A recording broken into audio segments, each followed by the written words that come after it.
Deep within the Bay of Bengal lies North Sentinel Island, home to the Sentinelese people, a tribe shrouded in mystery and intrigue. They are one of the world's last uncontacted tribes, fiercely protecting their isolation for centuries, living in harmony with nature.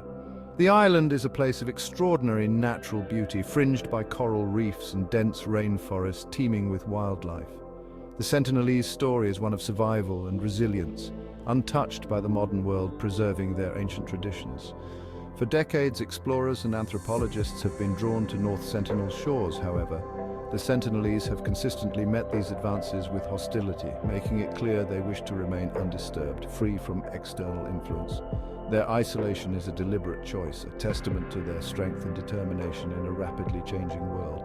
Their story compels us to contemplate the true meaning of human connection and respect for different ways of life, urging us to honor their desire for solitude. The Sentinelese have inhabited North Sentinel Island for an astounding 60,000 years, making them one of the oldest continuous cultures on Earth. Their culture and way of life have been shaped by the island's unique environment, which has remained largely unchanged for millennia. The first recorded encounters date back to the 13th century, with passing mentions in the accounts of Marco Polo and Arab travelers, who were both fascinated and wary of the island's mysterious inhabitants. These early accounts often depicted the Sentinelese as hostile savages, creating a sense of otherness and fear among outsiders. In the late 19th century, a British expedition led by Maurice Vidal Portman attempted contact, taking a few captive individuals in an effort to study them. Tragically, the captured Sentinelese succumbed to illnesses they had no immunity to, highlighting the dangers of contact and the devastating impact of foreign diseases. This experience underscored the need for extreme caution in any future interactions, emphasizing the importance of respecting their isolation and autonomy. The Sentinelese live in a world untouched by modern technology, intricately interwoven with nature. They are believed to be hunter-gatherers, relying on the island's resources for sustenance. Their diet consists of fish, fruits, tubers, and honey gathered from the forest. They live in small communal groups, their homes simple structures from natural materials. Despite limited knowledge, it's clear they possess a rich and complex culture.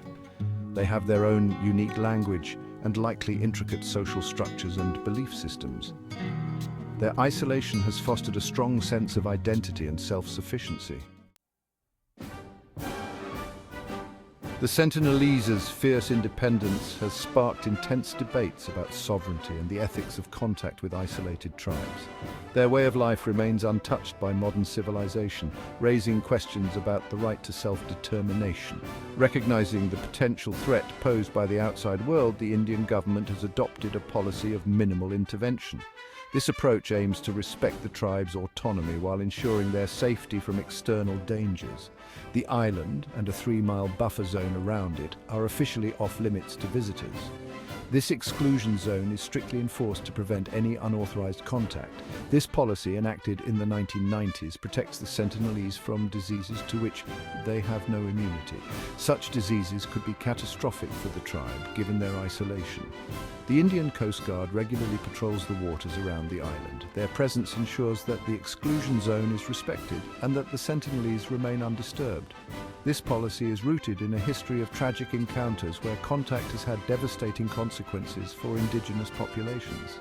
These encounters often led to significant cultural disruption and loss of life. The Sentinelese have managed to avoid the fate of many indigenous groups decimated by disease and cultural disruption. Their continued isolation has allowed them to preserve their unique culture and way of life.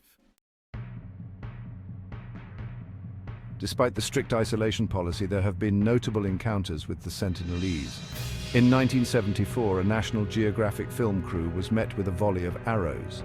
This incident brought attention to the Sentinelese's fierce independence. In 2006, 2 Indian fishermen were tragically killed by the Sentinelese. This highlighted the dangers of encroaching on their territory and the need for continued vigilance. These encounters underscore the importance of maintaining a respectful distance.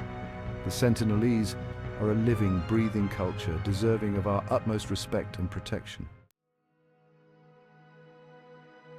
The Sentinelese's isolation has sparked debates among experts about the ethics of contact. The overwhelming consensus is that contact should be avoided at all costs. Any attempt at forced interaction could have devastating consequences for this vulnerable population. The Sentinelese are not a lost tribe awaiting discovery. They are a proud and independent people.